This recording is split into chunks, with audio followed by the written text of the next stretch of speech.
Spoštovani gledalci in poslušalci serije podcastov Supermoč, lepo pozdravljeni v novi epizodi.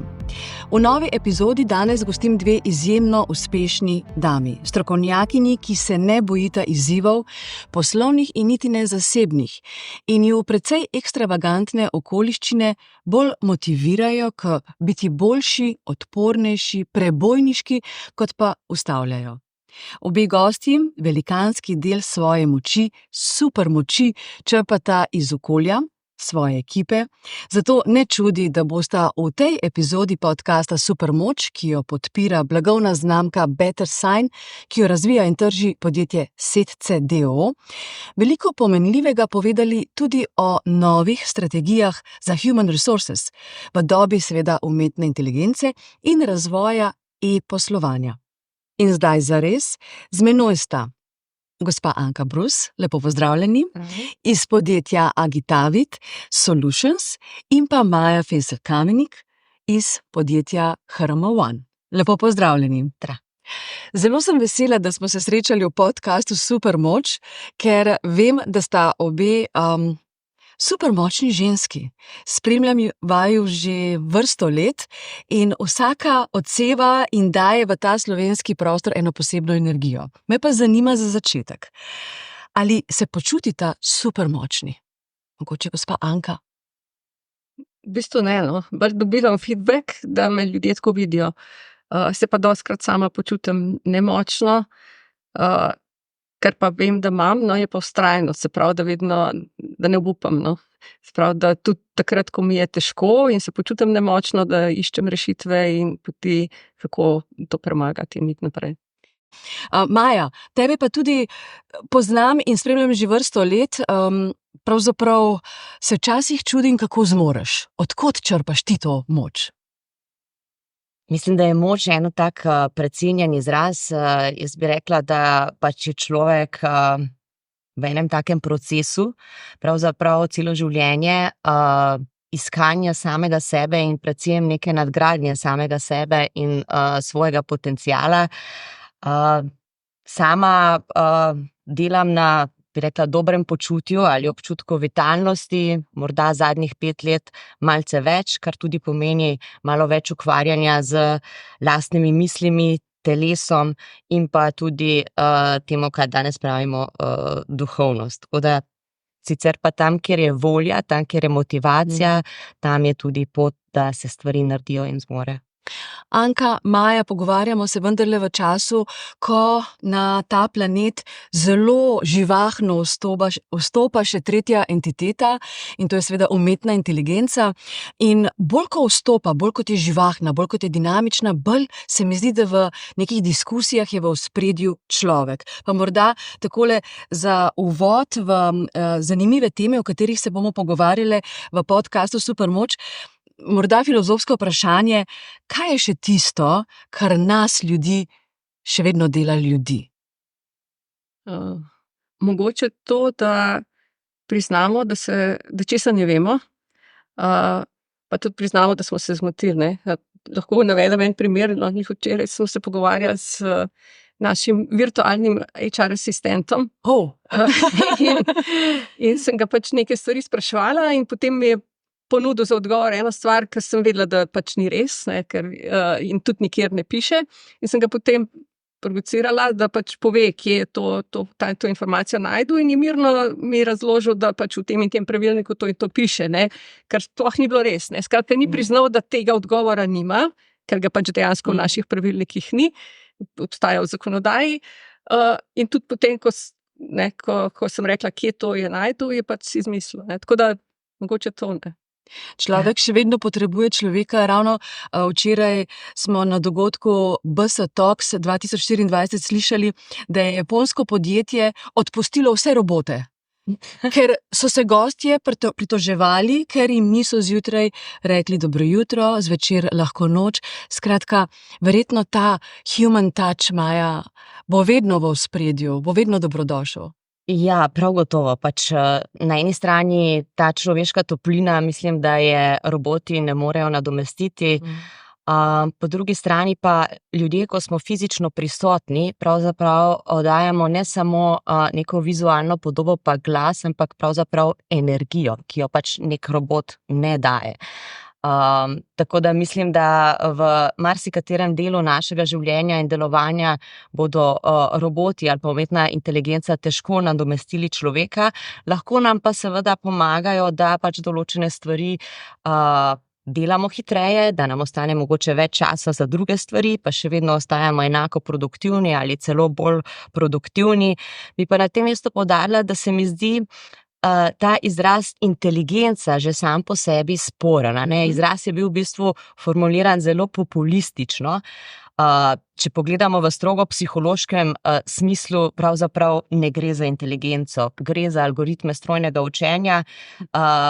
Vemo, da pač seveda prepoznavajo vzorce in tako naprej, hkrati pa tudi vemo, da blazne popolne inovacije niso zmožni, Tako da v tem kontekstu pravzaprav težko govorimo o umetni inteligentnosti in to primerjamo pravzaprav z inteligentnostjo kot lastnost, ki jo ima in zmore človeka.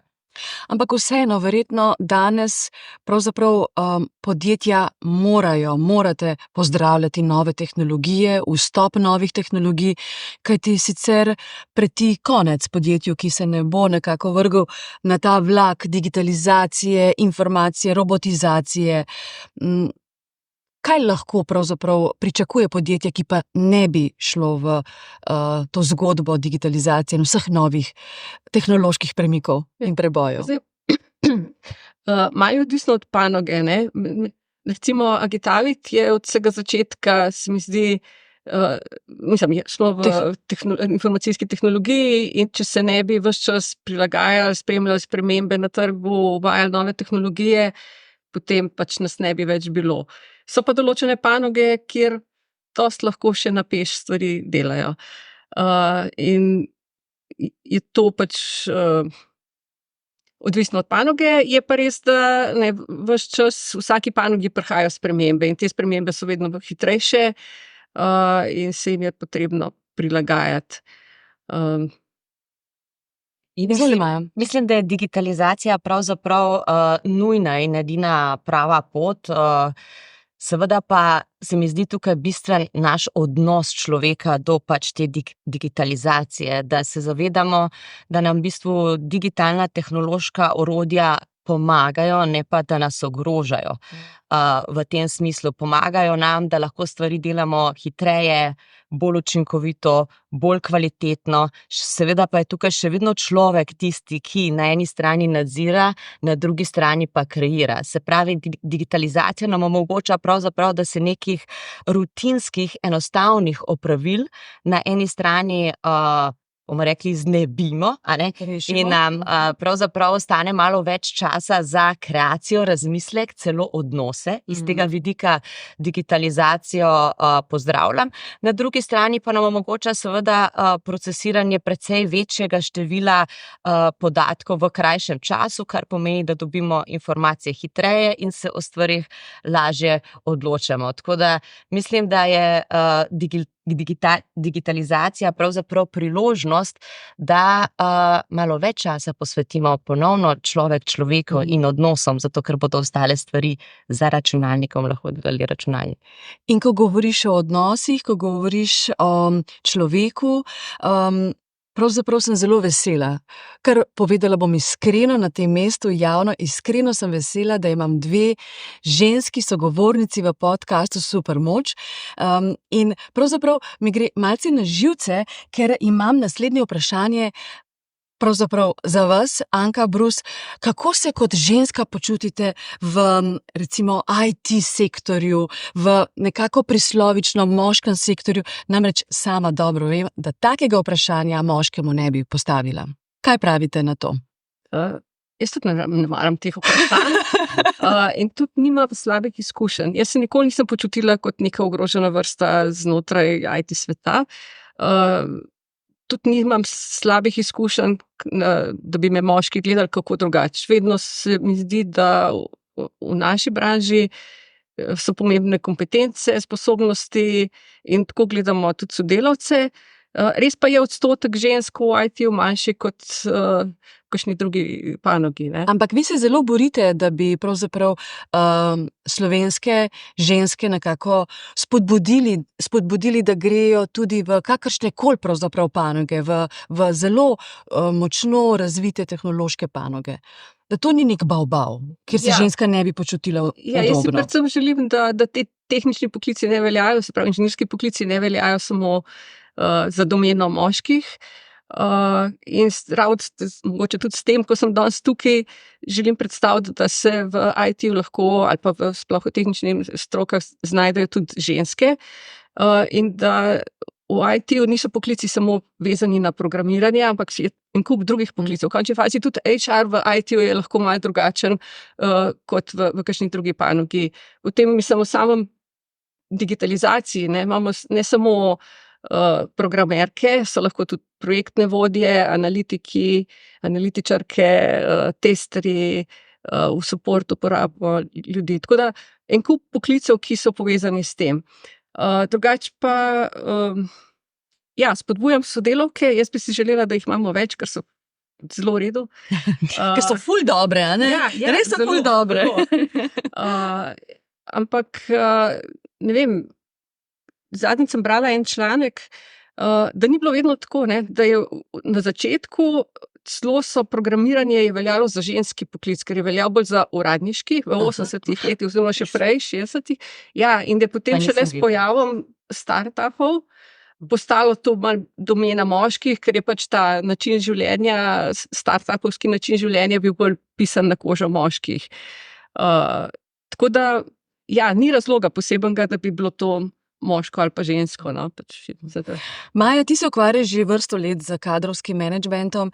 Danes na temo moških, ženske. Ravno to se te hotela vprašati. Ja, da v bistvu, glede na to, da smo pred kup izzivom in sicer pred izzivi, kot so digitalizacija, transformacija, blockchaini, skratka, take wow besede, a ne, ki so naša nova realnost, a ne, a sploh je še čas, da dajemo nek akcent to vrstnim stereotipom, kaj je ženska domena, kaj je moška, koliko je tega še dejansko prisotnega v slovenskem poslovnem okolju.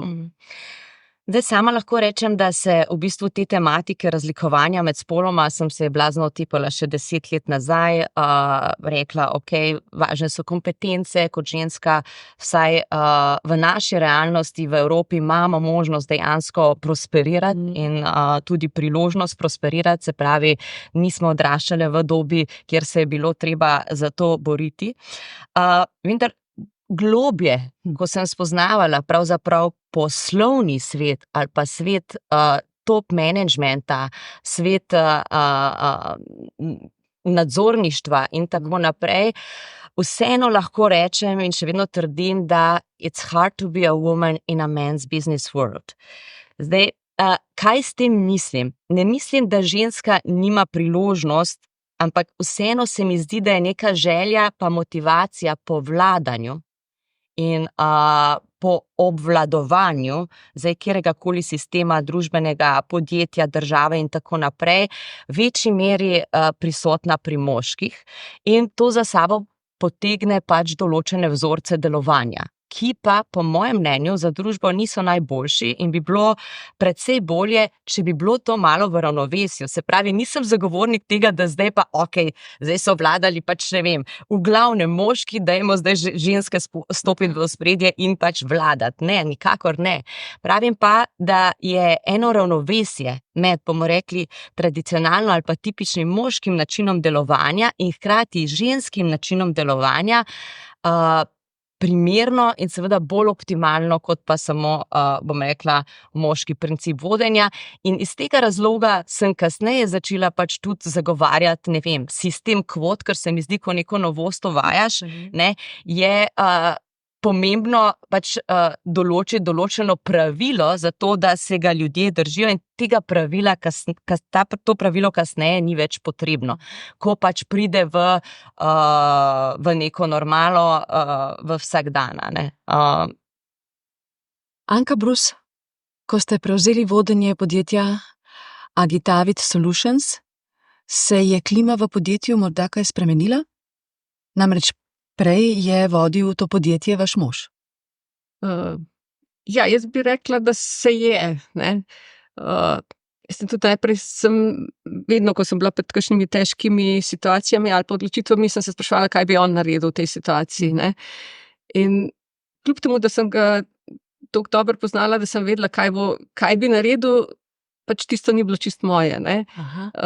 In potem sem začela delati na svoj način oziroma s svojimi pristopi in ja, sigurno je to imelo tudi vpliv na sodelavce, in na spremembo kulture, no. Morda vezano tudi na to se mi zdi tudi, da ženske, ki so potem prihajale na vodstvene pozicije, so po moje napačno ubirale v bistvu moški princip vodenja, tako zelo strogo, avtoritativno, brez nekega posluha, nežnosti, empatije, kar se mi tudi zdi napačna pot, a ne. Zdi se mi, da ženske, ki vstopamo ali pa smo v tej recimo vlogi, da je prav, da pač to žensko naravo pravzaprav prinesemo k mizi. In res je, v preteklosti smo pravzaprav tudi v medijih pisali o tem, kako pravzaprav, ko ženska prevzame neko vodstveno funkcijo, kako posrka vase tudi, bi rekla, neke moške princip vodenja, principe, lastnosti in tako naprej.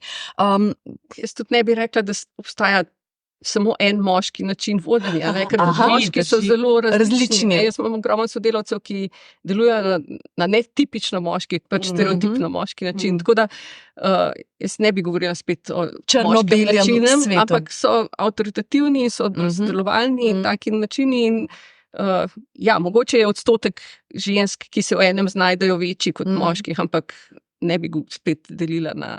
Jemlje pa mogoče, glede na to, da pač se ukvarjam z vodji tako moškega kot ženskega spola že več kot 20 let, lahko rečem, da to vlogo ženske tudi težje jim je bolj zahtevna. Več nekih neprijetnih čustev doživlja, več skrbi predvsem, več strahov, če rečem v povprečju. Seveda pravim, ne rada razlikujem moške, ženske, ampak ko dobim, ne vem, moškega liderja na coaching ali pa žensko liderko na coaching, je razlika v tem. Torej, ženska se bolj poglobi, malo bolj sekira, več se ukvarjamo z določenimi strahovi, kot recimo pri moški populaciji. Zanimivo mi je bilo slišati na enem izmed dogodkov, seveda se ljudje skozi karierno in zasebno pot spreminjamo, rastemo, se izobražujemo, okoliščine nas pravzaprav tudi po svoje klestijo, pa vendarle mi je bilo zanimivo slišati o fenomenu compassion fatigue. To pomeni, da ko človek je na delovnem mestu, na vodilnem delovnem mestu, da je pravzaprav od vseh nalog in projektov in obligacij in odgovornosti tako izčrpan, da če tudi je sočuten po naravi, izgublja tisto noto človeškosti, sočutje, empatijo. In ta fenomen je pravzaprav nevaren, ko govorimo, kako pomembna je ekipa.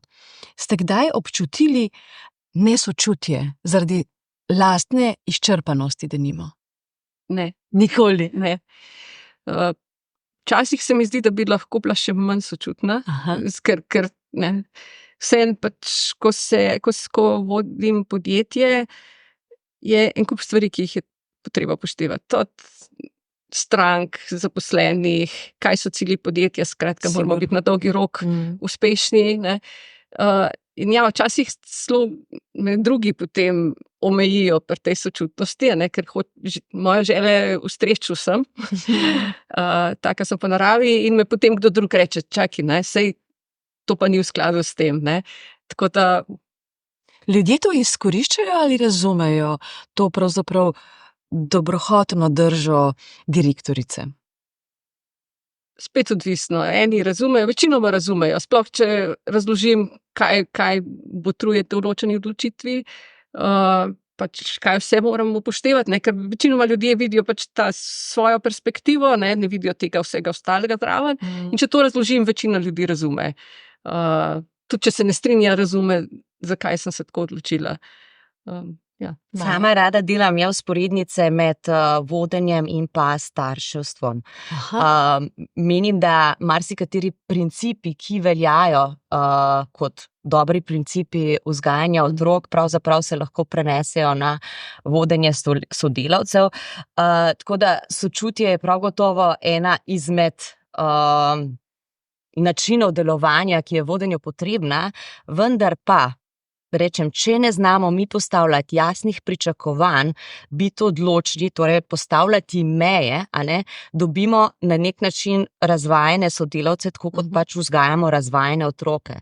In razvajeni otroci pač ne bodo srečni in zadovoljni v življenju, zato ker nikoli ne bomo mogli dosegati pač njihovih pričakovanj. Vedno večji. Tako da v bistvu voditi sodelavce do tega, da so tudi v coni neprijetnega in da naredijo nekaj več, da smo odločni in da znamo podati kritiko. Pravilno podajanje kritike resno pogrešam v slovenskem prostoru. Tudi pohvalo, da se razume, tudi pohvalo. Tako da jaz bi rekla, ne mogoče toliko izraz sočutno vodenje, mi ni toliko blizu, pa bom raje uporabila izraz, ki sem ga nedavno pobrala od dr. Becky Kennedy, ki se sicer ukvarja z starševstvom in pa napisala je knjigo Good Insight, Sturdy Leadership, torej čvrsto vodenje, kar pomeni, kot vodja sprejemam počutje ljudi in sprejemam želje in potrebe ljudi. Hkrati pa znam postavljati tudi pričakovanja ustrezna in pač ustrezne meje. Tako kot starš otroku. V zahtevnih časih živimo, ne, Anka? Pravzaprav mora biti danes lider, menedžerka, vodja, ne samo strokovnjakinja, ampak tudi psiholog, starš, malček Dalaj Lama, skratka, in seveda zasledovati cilje. Kaj recimo vi delate, da pravzaprav tako lepo vodite ekipo že toliko časa? Hodite na morda dodatna izobraževanja, imate kakšnega svojega coacha ali by heart? Vsega malo, bom rekla. Predvsem skrbim za eno ravnovesje pri sebi. Tako da, če sem jaz vem, da bom v redu tudi in doma in v službi. Zdaj, kako to dosegam? Ja, eno je pridobivanje novega znanja, to je itak meni nekaj, kar rabim na različne načine. Potem kar se tiče privatno, iščejo ravnovesje v naravi. A lahko poveste recept? Ni recepta. Jaz mislim, da ves čas je pravim, da se gledam, kako mi je. In če mi ni okej, da pač naredim nekaj, da to ravnovesje spet vzpostavim. Se pravi, sicer aktivnost, fizično aktivnost potrebujem, to so hribi lahko, rada se sproščam tudi s kuhanjem, peko slaščic, kakšno knjigo rada preberem, gledališče, kino, druženje s prijatelji, take stvari. Drugače pa, ne vem, predvsem sem ugotovila, da mi ni treba, da sem za vse sama. To je sožujoče, mar ne? Ja. Sploh za ženske. Sem si toliko naložila ene odgovornosti, pa to moram, pa ono moram, pa tako.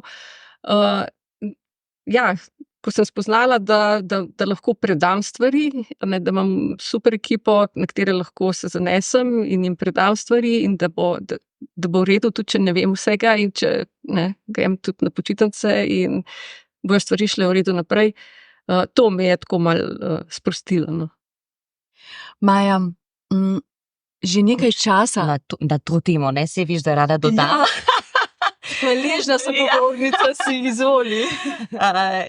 Tako kot pravim, da pač otrok ne rabi dobre mame, temveč rabi mamo, ki je dobro, se strinjam z Anko, tako mislim, da ekipa ne rabi dobrega vodje, rabi vodjo, ki je dobro. Tako da mislim, da premalo pozornosti posvečamo temu, da pač je tudi za vodje potrebno, da delajo na sebi, se ukvarjajo sami s sabo, torej skrbijo za svoj well-being in vitalnost, zato ker če se bojo oni dobro počutili, bodo tudi pač lažje dobro delovali v odnosu do vseh deležnikov. Ampak Maja Fesel Kamenik, Da. vse vemo, da veliko ljudi ni dobro. Že tako ali drugače, sploh pa tudi okoliščine pravzaprav ne vplivajo tako ugodno, da bi pravzaprav tudi tisti, ki so slabo, lahko najdli neko luč na koncu tunela. Slišim in tudi raziskave kažejo, da mlajše generacije, predvsem Z generacija, se je ujela v neko zgodbo ali fenomen, ki se mu reče zavračanje deloholizma. Torej, ugotovili so mladi, da so starejši preveč utrujeni in tudi bolani in ni vredno toliko pravzaprav posvečanja delu in dobesedno izgorevanju, kajti življenje je samo eno. Meniš, da je to, o čemer ti že nekaj let govoriš, dobra pot ali rešitev? Seveda govorim o 4-dnevnem delovniku. Sem prepričana, da 4-delovni teden bo naša realnost v prihodnosti. Nimam pa sicer mnenja, kdaj bo do tega prišlo. Zakaj? Zdi se mi pa za človekovo delovanje in za vzpostavljanje nekega dobrega počutja zelo bistveno ravnovesje med tem, koliko časa, pa ne samo časa, temveč tudi energije, v bistvu posvečamo 4 ključnim življenjskim področjem. Se pravi, delo je pomembna struktura časa, ki nam daje pač ustrezna čustva in prispeva k našemu dobremu počutju. Poleg tega dela so pa seveda neki poglobljeni medosebni odnosi, ki jih običajno najdemo znotraj družinskega kroga, prijateljev in tako naprej. Potem so tu aktivnosti, ki jih najdemo v hobijih, torej da zalaufamo pravzaprav ta mehanizem našega telesa in potem je tukaj počitek. Se pravi, mislim, da je zdaj po 100 letih, odkar je Henry Ford pravzaprav spremenil 6-dnevni delovni teden v 5-dnevni delovni teden, čas za resen razmislek o tem, da se 5-dnevni delovni teden v bistvu spremeni v 4-dnevni delovni teden. In če smo začeli naš podcast z tehnologijo in izjemnim tehnološkim napredkom, mislim, da nam ravno ta tehnologija, informatizacija, digitalizacija, robotizacija pravzaprav daje to priložnost, da smo lahko še vedno enako učinkoviti ali bolj učinkoviti, hkrati pa malo manj časa posvečamo delu. Tako da na eni strani seveda mi kot podjetnici, lastnici in tako naprej, seveda gledam z odprtimi očmi, ko pride nekdo mlad, pa bi malo več časa imel zase, a po drugi strani ga razumem in sprejemam in mislim, da je prav, da pač mladi to tematiko izpostavljajo. Ampak do tega trenutka se še ni izkazalo, da je prihod nove tehnologije vir našega blagostanja in večje vitalnosti. Ravno nasprotno, pravzaprav prihaja do paradoksa, da z vstopom takšne tehnološke pomoči je vedno več ljudi izčrpanih, izgorelih. Kar je napačno, zato ker pač se pravi, nismo v bistvu spostavili proporcionalne koristi. Trenutno tehnologija pač seveda omogoča večjo korist delodajalcem, podjetjem, kapitalu, da tako rečem, malo manj pa ljudem, ki to delo delajo, ker če smo mi v istem času zmožni narediti precej več, je zakaj ne bi potem pač manj časa posvetili delu in pač več časa odnosom, hobijem, počitkom, zato da se vzpostavlja pač to ustrezno ravnovesje. Je pa tako, da ko sem razmišljala o tem, kaj se je pravzaprav zgodilo ali pa zakaj, 4-dnevni delovni teden pač ni nekaj, kar spostavi država. Tudi takrat ga ni spostavila država kot taka. V bistvu pač je bil pogumen Henry Ford. Se pravi, ko bo kakšno večje podjetje, multinacionalka ali pa v našem prostoru kakšno večje podjetje šlo polno v to, potem bodo sledila tudi ostala podjetja, po mojem mnenju. Anka, si vi to predstavljate?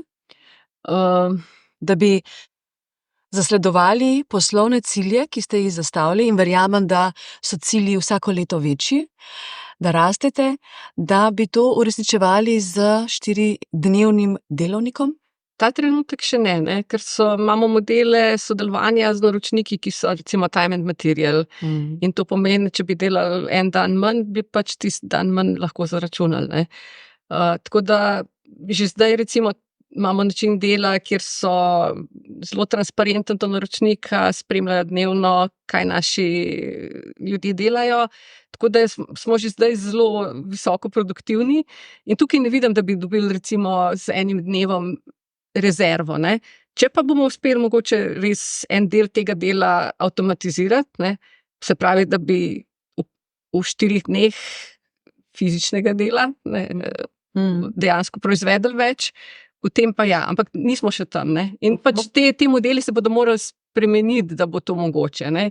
Zdaj v nekaterih podjetjih, sploh če so manjša, svetovalna, so bolj fleksibilni, mogoče to lahko že zdaj delajo. Ne. Se pravi, zelo odvisno, kje lahko in kje so dejansko te prihranki toliko veliki, da se to ne pozna tudi na poslovnem delu.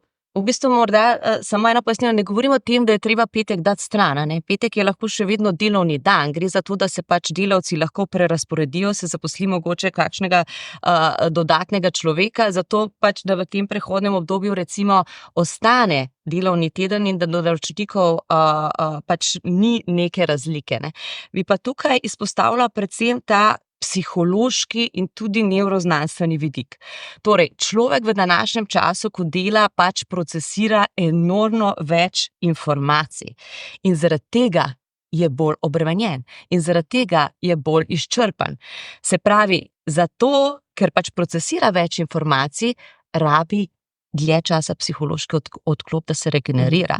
Zato potrebujemo pač krajši delovni teden, če bomo želeli ohranjati pravzaprav enako učinkovitost. Zato, ker če človek recimo, ne vem, tudi ko teče preveč, ne bo mogel naslednji dan teči.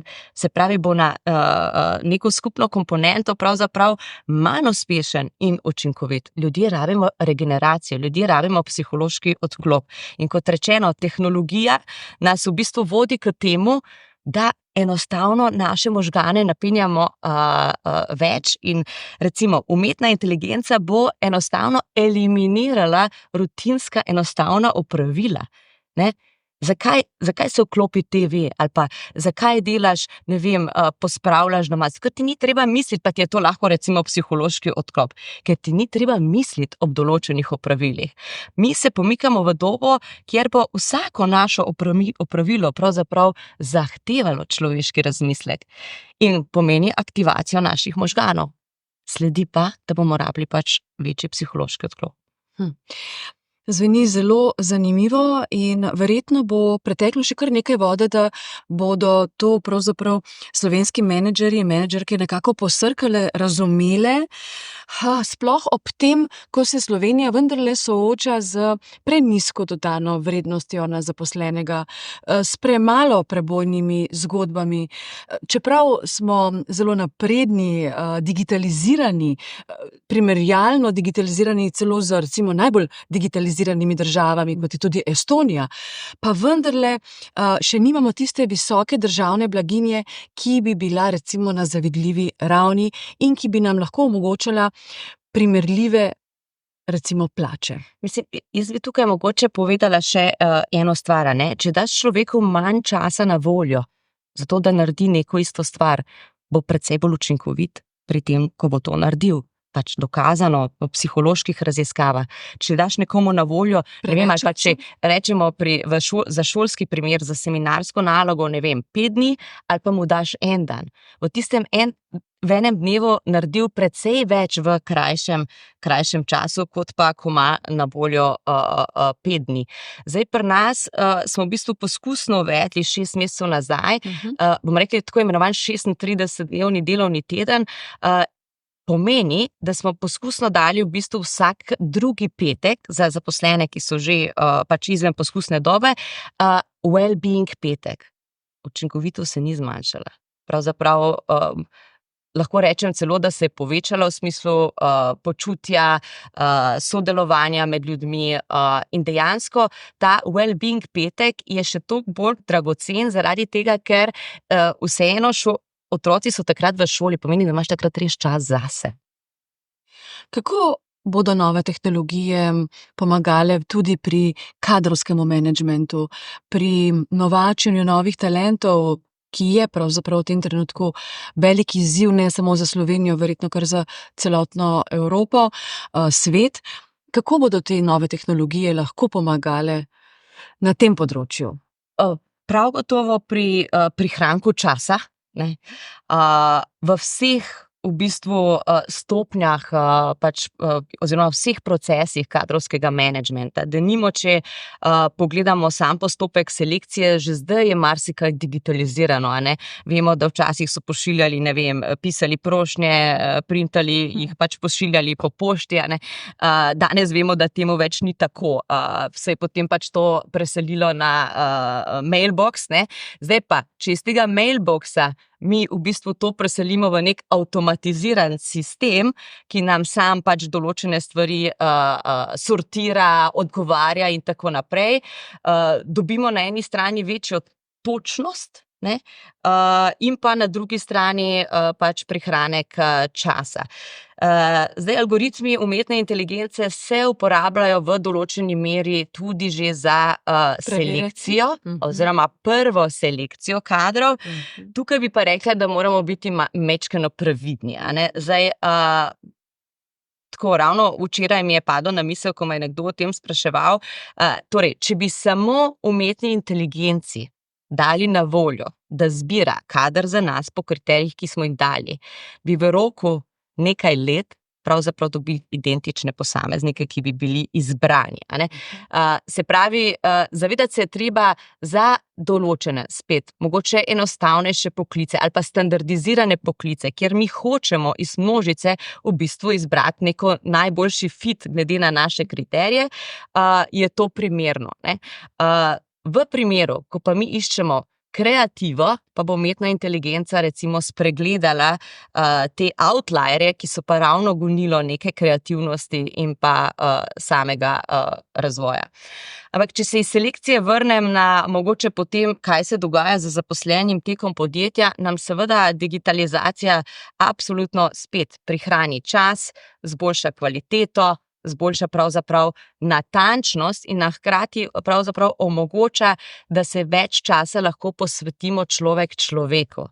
Ko se pogovarjam z kadrovniki, kadrovskimi menedžerji, se mi zdi, da vse preveč časa še vedno v bistvu preživijo za računalnikom v tipakanju pač posameznih mailov ali pa izpolnjevanju raznih formularjev, ne, ko vemo, da obstajajo pač rešitve, ki nam to avtomatizirajo, digitalizirajo in tako naprej, ne.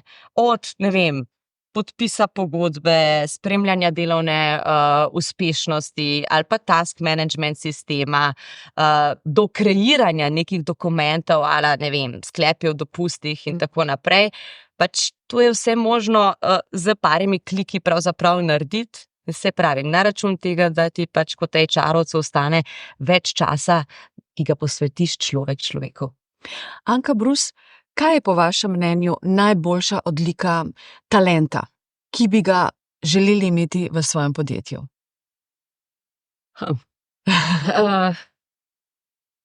Težko vprašanje. Težko vprašanje, ja. Ker ni samo en tip. Predvsem se mi zdi, da je pomembno, da imamo raznoliko ekipo, tako po sposobnostih, tudi kot po pristopih ali pa po motivaciji, ker nam to daje boljše rešitve, ne. Tako da na splošno bi težko rekla, ne, da je samo ena karakteristika, odvisno za katero vlogo takrat v tistem trenutku iščemo. So pa neke splošne lastnosti, ki jih pričakujem od sodelavca, predvsem, da razmišlja s svojo glavo, da je odgovoren, ali pa odgovorna, da če se s čim ne strinja, da to jasno pove, daje povratno informacijo v obe smeri V Sloveniji se pogosto slišim, tudi na tem mestu v seriji podcastov Supermoč, da nismo dovolj ambiciozni, da tudi lastniki podjetij si nekako zadate neko mejo rasti, tudi zato, ker se morda slovenski podjetniki, govorim na splošno, bojite pravzaprav nekih prebojev in vsega, kar potem seveda sodi zraven. Pa me zanima, Anka, ali bi z novo, mlado generacijo Z, ki ima neke specifike, nek poseben naboj, lahko dosegali to, kar ste si zadali v vašem podjetju in kako ambiciozni ste? Zdaj, prvo vprašanje, če bi lahko dosegli to novo dobro generacijo pravi, z novimi vrednotami. Ja. Pa jaz mislim, da ja. Verjamete v mlado moč? Ja, seveda. Jaz mislim, da zmeraj fino, tudi jaz se zmeraj veselim nekih novih sodelavcev, pa ne glede na generacije, pridejo iz drugega okolja, vedno prinesejo neko svežino. In najhujše tisto, ko nekaj delamo na nek način in pač ne vidimo več ven. Tako smo delali, tako je prav. To mi je vedno dobrodošlo in tako pride tudi z novimi generacijami, vedno novi pogledi. Kljub temu, da se nam včasih zdijo čudni, pa nimaš prav, pa ti nimaš izkušenj in tako naprej, ampak ko malo razmisliš, ponavadi ugotoviš, da nekaj pa je na tem, lahko smo zaradi tega boljši. Tako da, vidim, da bi lahko pač naredili katerokoli generacijo, stvari, ki so dobre. Drugače pa, če smo ambiciozni, ne vem, to bi mogoče morali drugi povedati.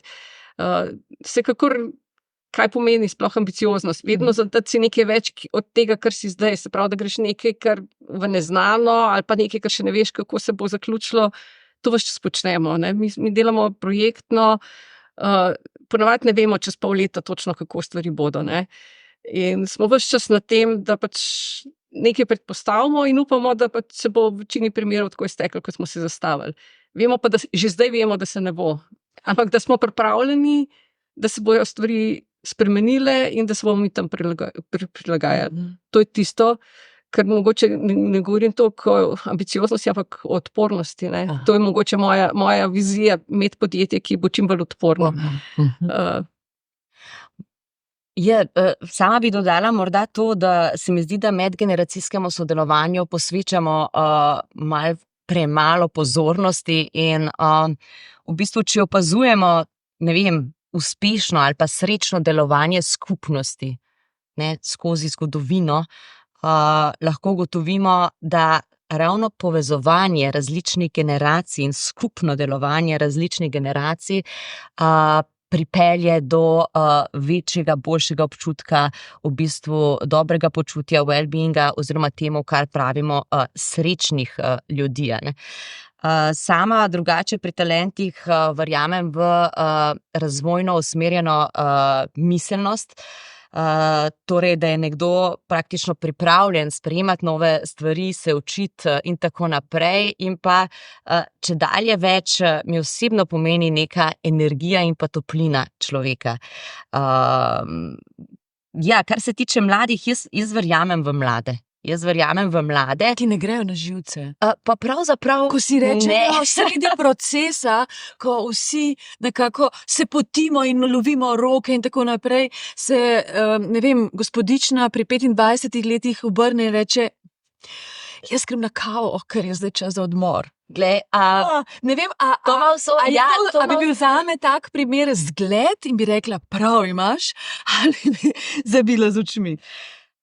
Meni osebno se zdi, pa vključujem sebe tudi v ta kontekst, pa to množico, da smo vseeno naša generacija, recimo zdaj teh srednjih let, preveč usmerjeni v performance. Torej, preveč usmerjeni v ustvarjanje. In to ima tudi svojo razlago. Torej, mi smo starši povojnih otrok. Po drugi svetovni vojni, torej naši starši, so v bistvu se borili na nek način za preživetje. Torej, delo in to je bilo izjemno pomembno. In mi smo gledali to skozi naše odraščanje. Zdaj, z generacijami se vseeno ta pomen samega dela malo manjša, oziroma se ne rabimo v bistvu boriti za preživetje. Ne? In z tega vidika se mi ne zdi napačno, da se v bistvu iz tega performansa malo bolj premaknemo v, bom spet ponovila, človek človeku v odnose in da damo tem odnosom pomen. Kar se mi pa zdi pri mladih malo, da potrebuje fine tuning, je malo prevelika naravnanost v materialno. Da material bo pač sveta vladar oziroma materialne dobrine.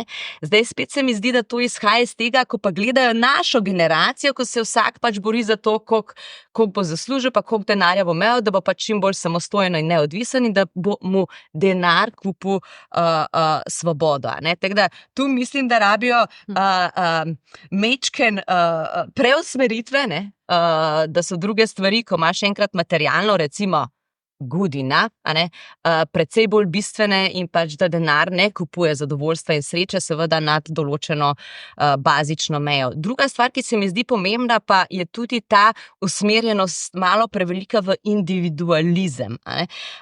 In v tem kontekstu se mi zdi, da to spet izhaja iz tega, kako oni gledajo ali pa so gledali pač njihove starše. Boriš se zase, tekmuješ z nekom, to podjetje tekmuje z tem podjetjem. V končni fazi vsi ustvarjamo za eno in boljši jutri za celotno družbeno delovanje. Torej, ta pomen delovanje skupaj in da če tebi uspe, je enako dobro za ta svet in družbo, kot če meni uspe. Se mi zdi, da ta pogled mogoče malo manjka. Bolj kot to, pa Solini ne želijo delati, imajo druge vrednote in tako naprej. Nama je všeč to, kar Maja pripoveduje, a ne? Mene pravzaprav kar malce sem se naježila, zato ker ne da bi bila, ker tudi nisem ta generacija, kakšen jugonostalgik, ampak mislim pa, da na tem prostoru pravzaprav smo že nekako ne samo govorili o teh vrednotah, ampak jih tudi živeli. Tako da zdi se, kot da je nekakšen tak fenomen back to the future, kar bo zagotovo prineslo neko blagostanje med ljudmi, in srečo, notranjo pomiritev. Tukaj mi edino ni jasno, da raziskave to potrjujejo. Torej, vse smeri to potrjujejo. Skupnost je pomembna komponenta well-beinga. Mi pa silimo v individualizem na nek način. Zanimivo je, ko govorimo o teh medgeneracijskih mostovih, izzivih pravzaprav, če ravno naj povem, morda je prej nekoliko drugače zvenelo, jaz sem velika fenica mladih in se učim in jih občudujem pravzaprav, ampak mi smo še pred enim izzivom, kakorkoli že, in sicer pred gradnjo mostu med umetno inteligenco in človekom. Včeraj si na BS Talk konferenci dejala, Maja, da ob spremembi teh velikih tehnoloških orodij lahko zaposleni doživijo občutek, ki je sicer značilen ob izgubi ljubljene osebe. Torej, da gre skozi faze šoka in potem to nasplošno drži ali to je neka drastična reakcija na prihod novih tehnologij? Pravzaprav ljudje smo narejeni, oziroma človeško bitje na vsako spremembo pravzaprav reagira z anksioznostjo. Na eni strani gre za v bistvu strah pred izgubo tega, kar imamo, in pa na drugi strani strah pred neko negotovostjo, kaj bo v prihodnje se zgodilo. Tukaj pravzaprav obstaja v naših možganih en paradoks. Torej, naši možgani pravzaprav se na spremembo odzovejo kot na napako, ne glede na to, da je ta sprememba v bistvu pozitivna. Po drugi strani pa imajo naši možgani blazno lastnost plastičnosti in na eni strani učenja. Zdaj, kar se mi zdi tukaj bistveno razumeti pri uvedbi novih tehnologij je, da pravzaprav sprememba ali pa nova kompetenca se ne v bistvu upeljuje po neki eksponentni funkciji, temveč je ta ta prva reakcija, šok, zanikanje, nazadovanje, šele potem učenje, rast in razvoj. In tukaj se mi zdi, da če se bomo vodje tega zavedali, da ko uvajamo neko spremembo, novost, novo tehnologijo, da ljudje rabijo čas in da rabimo mi potrpljenje in da rabijo ljudje vključenost, rabijo podporo in rabijo informacije, zato da bodo skozi to začetni padec krivulje pravzaprav šli bolj uspešno in dejansko, da bodo sploh šli skozi. Se tukaj lahko potrdim, no? Ker mi, ko uvajamo digitalne rešitve v podjetja, je točno to največkrat ovira, ne? Če se pač, odpor oziroma strah, kaj bo to prineslo. In podjetja, ki se s to spremembami spopadajo dobro, da naredijo neko komunikacijsko strategijo že na začetku, preden se projekt sploh začne, in potem ves čas obveščajo zaposlene, kaj bo to za njih pomenilo, kakšne prednosti bodo imeli, in potem sama uvedba, se pravi, da jih usposobijo, se pravi, ne samo tukaj imaš zdaj tole aplikacijo, zdaj pa uporabljajo, ampak da imajo uvajanja, da imajo potem tudi podporo tekom dela, to je potem ključno. In potem tudi zaposleni vidijo prednosti za svoje delo in pač vzljubijo orodje. Da je dovolj časa za osvojitev, da je dovolj časa na voljo, da se osvoji pač nek nov način delovanja. In tukaj lahko pravzaprav vodje že z majhnimi stvarmi, kot če rečemo, razumem, da vas je strah. Razumem, da obstaja negotovost in da nimamo odgovorov na vsa vprašanja. In lepo ste to povedali, da pravzaprav treba zaposlenim povedati tudi o tem ravnovesju koristi. Na eni strani korist za podjetje kot tako in korist tudi za posameznika. Mislim, da je to neka dobra popotnica, da človek nekako hitreje sprejme spremembe. Večjo motivacijo ima, če razume, da to dela tudi zase, za svoje dobro, ne samo za pač dobro kapitala. Pa da naslovimo tudi te strahove, če bo zdaj to avtomatizirano ali pa tako naprej, kaj bo tisti čas, ki bo tebi na voljo, s čim ga bomo zapolnili. Najboljše skrajšen delovnik. Anka Brus, katera knjiga vam v tem trenutku leži na nočni omarici? Je iz polja IT zgodb ali kakšen lep roman? Ponovno berem Kundero, Neznosno lahkost bivanja. Lepa knjiga. A poveste kakšno misel, da morda prepričamo naše gledalce in poslušalce, da si vendarle kupijo ali sposodijo to knjigo? Zdaj sem sicer šele v tem drugem delu. V bistvu, če se spomnim za nazaj, nekako brutalno iskrena se mi zdi. Tako da ne vem, če je zdaj tolih teaser. Mislim, da tako vsako knjigo, v vsakem obdobju, ko jo bereš z nekimi drugimi očmi. Brutalno iskrena se mi zdi pač ta dvojnost v človeku. Vedno imamo in dobro in slabo stran in kako se to ves čas uravnoveša z drugimi ljudmi, ki imajo tudi, nosijo s sabo svoje breme ali preteklosti, ali prepričanj, ali nekih izkušenj v mladosti. Tako, mi je kar težje, kot sem mislila, da bo. S katerega hriba se vidi najlepši sončni vzhod? Bom rekla, da največkrat ga vidim Šmarne gore. Z mojega hriba? Potem se bomo še srečali. Najbližje in lahko toliko zgodaj vstanem. Ob kateri uri greste na Šmarno goro in po kateri poti? Nimam stalne ure, ampak vsake toliko časa pa tudi na sončni vzhod, drugače pa ponovadi iz Šmartnega po Partizanki. Zelo lepa. Za sončni vzhod pravzaprav za jutra najlepša pot, ker je obsijana soncem. Maja, ti pa si predana tenisu. Čemu še pravzaprav? Tenis je tvoja strast, tvoja ljubezen? Kater šport je še neka tvoja taka res ljubezen? Kje se počutiš ti? Mislim, tenis mi je zanimiv, pač izvira iz tega, da sem v otroštvu tenis tudi trenirala, pa vendar zato, ker je v bistvu kombinacija anaerobne aktivnosti in predvsem zanimiva mi je ta mentalna plat. Zdi se mi tudi zdaj, zakaj na ta srednja leta še vedno pač kar nekaj pozornosti posvečam tenisu, ker se mi zdi, da z vidika neke mentalne pripravljenosti, kako igra tenis, tu na samem teniškem igrišču nisem dorasla temu, kar bi želela.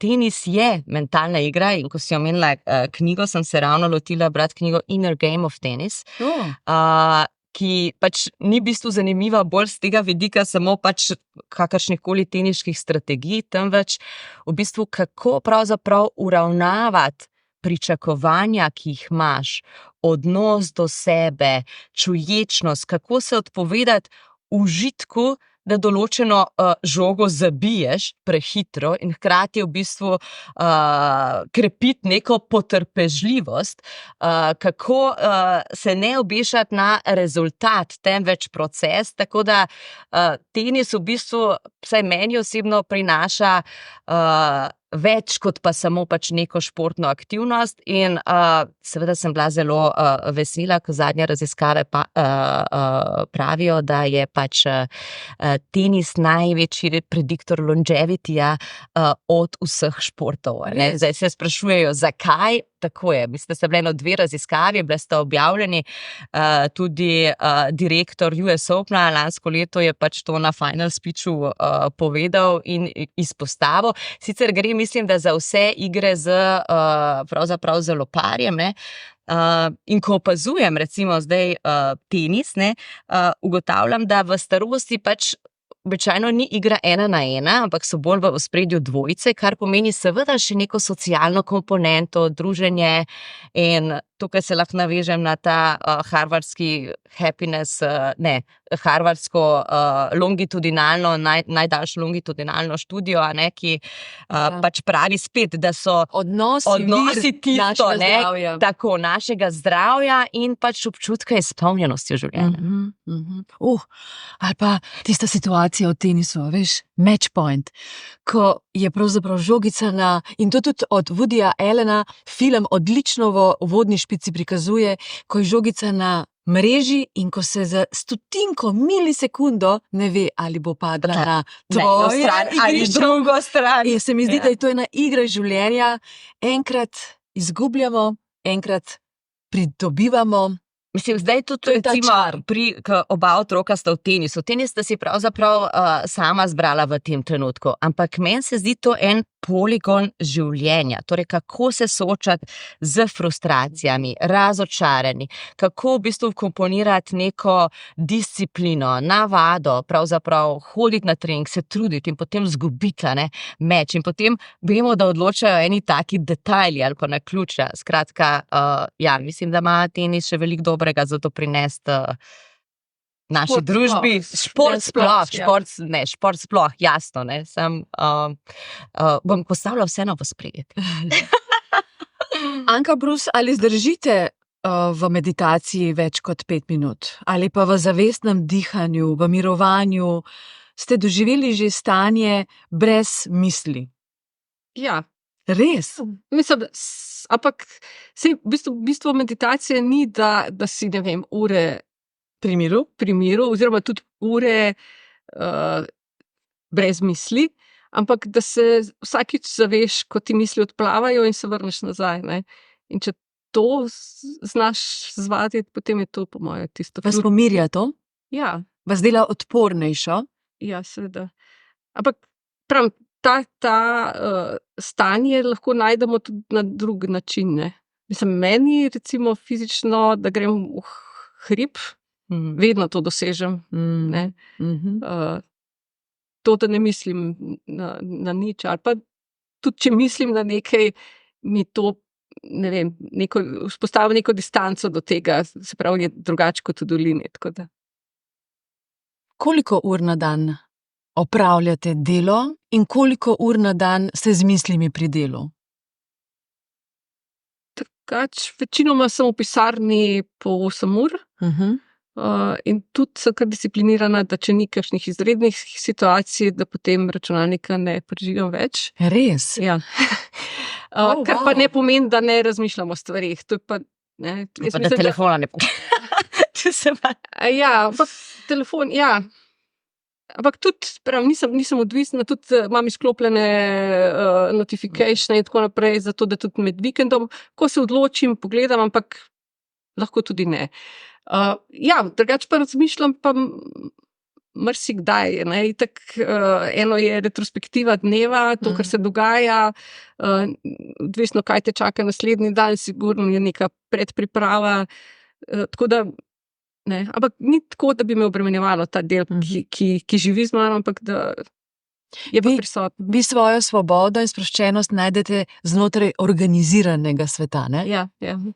Imate radi ta red, organiziranost, priprave, pravočasnost, so to neke vrednote, Ja. ki vas odlikujejo. Sem tak človek, pač strukturiran, rada načrtujem stvari, rada vem, kaj me čaka, čeprav znam se tudi prilagajati v neznanih okoliščinah, ampak tisti del, ki ga lahko imam pod kontrolo, ga imam rada pod kontrolo. Ja. Tako da se pa zavedam, da vsega ne morem imeti in me to ne frustrira, no? Ampak tisti del, ki ga pa lahko pa. Moram reči, da tudi sama sem iz nekega kaotičnega delovnika ali življenja pravzaprav začela iskati svobodo in sproščenost v boljši pripravljenosti, organiziranosti. Maja, kako pa ti te stvari, kako s temi stvarmi upravljaš? Se počutiš agilnejšo, bolj učinkovito, bolj nabrito, miselno nabrito, če je kaos okrog tebe ali da imaš stvari vse po jusu urejene? Znana Kje sem si po tem, da najboljša? zelo dobro funkcioniram v kaosu, v ekstremnih in zelo nepredvidljivih situacijah. Takrat mi tudi možgani najboljše delujejo. Sama pri sebi mislim, da imam sicer, da veliko časa posvetim neki strukturi v svoji glavi. Je pa res, da globoko v sebi verjamem v stavek flexibility is a new ability, kar pomeni, da v bistvu skušam tudi redefinirati prioritete glede na spremembe v času. Se pravi, če sem si nekaj zadala v enem trenutku in vmes so se zgodili te pa te dogodki, da sem pač zmožna neke adaptacije, da se pač prioritete tudi spremenijo. Drugače se mi zdi pa, da k neki organiziranosti ali pa bomo rekli temu pomirjenosti prav gotovo prispeva tudi meditacija. Sem blazen zagovornik meditacije, sama jo prakticiram v bistvu zadnji 2 leti. In dejansko menim, da mi je spremenila življenje na boljše, zato ker skozi meditacijo v bistvu pridobiš drugačno zaznavanje zavesti in sveta, se mi zdi tudi en tak občutek večje povezanosti z svetom na eni strani, ki ti daje notranji mir. Na koncu koncev vsi smo eno. Nisem jaz pa svet. Čudovita misel za zaključek podcasta Supermoč, pa vendarle ste si že privoščili v življenju sabatikal in Maja, kaj so prednosti tega čudovitega obdobja, ko si človek lahko vzame nekaj mesecev ali celo 1 leto, čeprav govorimo o 6 mesecih, popolnoma na off. Nisem še. Sem pa v pričakovanju 3-tedenskih počitnic, no, ki jih tudi že dolgo nisem imela, tako da. Držimo pesti, da bodo res lepe. Ja. Ja, tudi sama, evo, nisem si še vzela sabatikla, torej odklopa od dela dlje časa, sicer prakticiram psihološki odklop, počitnice nekje tudi do 1 meseca, 5 tednov, 6 tednov je bilo tudi že vmes. Mislim pa, da je to še ena komponenta, zdaj, če se navežem na delovna okolja, ki bo potrebna in nujna. Se pravi, da ima človek možnost po, 4 letih delovanja ali pa 7 letih, recimo po 4 letih delovanja, pravzaprav biti 3 mesece na off, zato da pač regenerira svoje misli in da potem, ko pride nazaj, pravzaprav deluje boljše. Mislim, da če bi dali človeku na izbiro, da si lahko kadarkoli v svoji delovni dobi, pravzaprav takrat, ko je vitalen, željan, motiviran, vzame 3 ali pa 6 mesecev odklopa od nekega vsakodnevnega dela na račun za tega, na račun tega, da bo v bistvu dlje časa delal in torej se kasneje upokojil, mislim, da bi se mnogo ljudi odločilo za ta korak. Se pravi, da bi nekdo dlje časa prispeval pravzaprav v neko blagajno pač nekih državnih sistemov. Sistem sabbatical sicer je že dlje časa prisoten v akademskem svetu. Zakaj? Torej, zato, ker profesori na univerzi po celem svetu pravzaprav imajo možnost, mislim, da po 7 letih pač biti 1 leto brez poučevanja in učenja. V tujini to prakticirajo pravzaprav redno, pri nas tudi poznam primere, da prakticirajo redno in uvedeno je bilo ravno zaradi tega, ker ko si ti v nekem pogonu stalno iz leta v leto, enostavno nisi več kreativen, nisi več inovativen, a ne? Tako da srčno upam, da se bo z razcvetom novih tehnologij, ki nam bodo omogočale še bolj učinkovito, hitrejše, bolj natančno delovanje, pojavila tudi ta možnost, a ne? Da bomo ljudje lahko živeli tudi tekom delovne dobe, ne, ker marsikdo misli, da bo začel živeti šele potem, ko gre v penzijo, ne. Ja, ne, živimo tukaj in zdaj. In Maja Fesel-Kamenik, naj to zveni spet kot neka nova pobuda slovenski javnosti, da bi morda pa bili pravzaprav prvi, ki bi dejansko to uvedli v naš poslovni svet kot neko normo ali standard. Absolutno pozdravljam. Maja Fesel-Kamenik in pa Anka Brus, najlepša hvala, ker ste bili moji gosti v podcastu Supermoč. Mislim, da smo povedali zanimive iztočnice ali podale zanimive iztočnice za razmišljanje našim gledalcem in poslušalcem. Želim vama prijeten dan in pa seveda vse dobro na vseh vajnih poslovnih in pa zasebnih poteh. Hvala tudi tebi. Evo, bilo mi je v čast in veselje. Lepo. Hvala in vse dobro. Seveda vam, spoštovani poslušalci in gledalci serije podcastov Supermoč. Hvala lepa tudi vam za vaš čas in za pozornost. Še posebna hvala pa našemu pokrovitelju, ki mu pravim kar prijatelj, in sicer blagovni znamki BetterSign, ki jo razvija in trži podjetje Setce d.o.o. Hvala lepa in srečno.